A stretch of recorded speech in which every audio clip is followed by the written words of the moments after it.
Hello, and welcome to the Daring to Succeed podcast.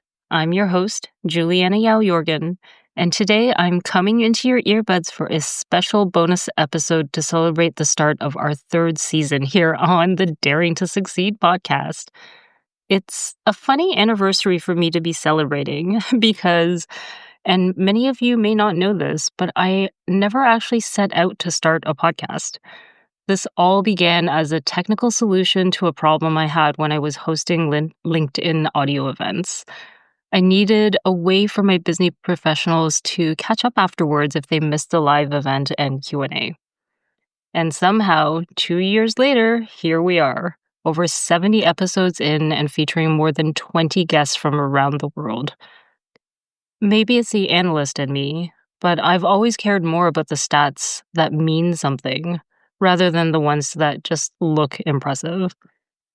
The same way I've never cared much for the number of courses or certificates I completed. I've always valued real learning over checkmarks. So here's a peek at some of the insights I found while digging around in my own podcast stats. Not only are our guests on Daring to Succeed from around the world, so are you, our listeners. It turns out we have someone tuning in from every single inhabited continent. From day one, I've also been focusing on delivering episodes that give real value, not dragging things out to hit the hour mark or telling long origin stories, even though many of our guests have fascinating ones that you should go explore. And it looks like that approach is working.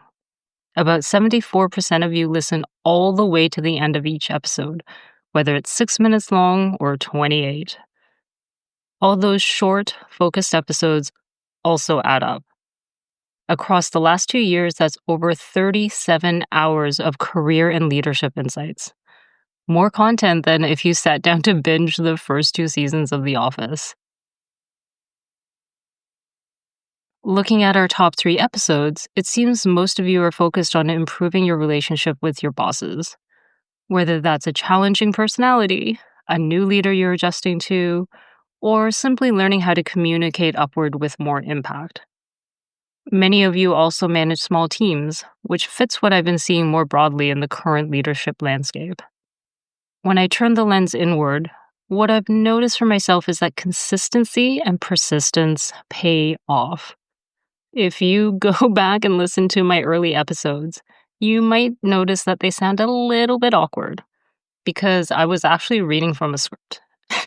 But after so many reps, I've become more comfortable stepping into a recording session with just a few notes and seeing where the conversation goes. That being said, this little introvert still gets nervous sometimes, especially with the incredible guests we've had recently and the ones coming up. You'll still hear me stumble on a word here and there, but as with anything else, practice may not make perfect, but it definitely makes progress. I've seen the same thing with my coaching clients over the past 2 years. The ones who make the most progress aren't necessarily the most confident or the most senior. They're the ones who keep showing up to work on themselves and their skills.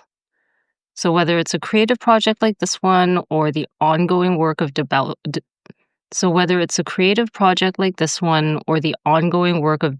your career and yourself, persistence pays off.